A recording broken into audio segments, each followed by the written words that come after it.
Have you started YouTube and felt overwhelmed by all the things you need to learn to succeed? Thumbnails, video editing, hooks, scripting, sound design, color grading, and the list goes on.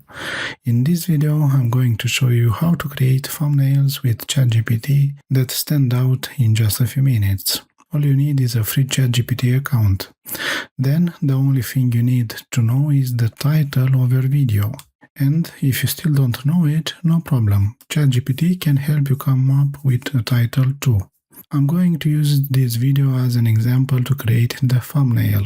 The title I came up with is How to Make Thumbnails That Stand Out with AI. Now I'm going to ask ChatGPT to generate a thumbnail for this video.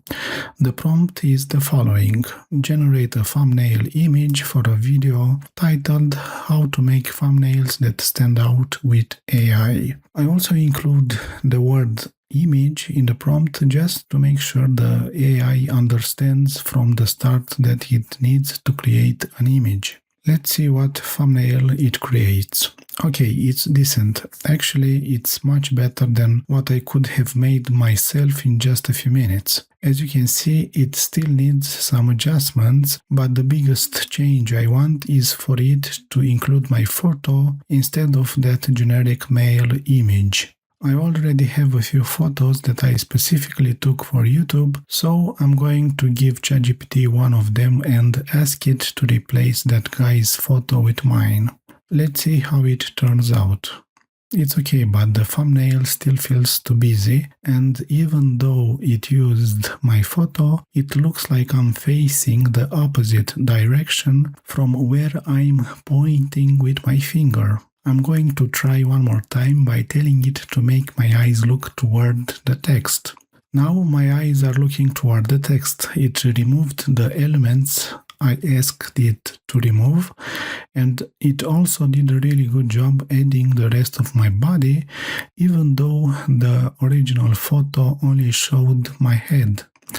Overall, I'm happy with the result. As you can see, I was only able to generate 3 images because I'm on the free plan, so keep that in mind when you start asking it to make changes. Also, keep in mind that even though the thumbnail may look widescreen, it's not actually in the 1920 by 1080 resolution required by YouTube.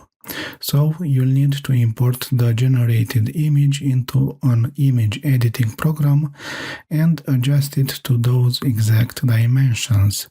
Otherwise, you might end up with black bars on the sides or at the top and bottom. Subscribe and leave a like if you enjoyed this video.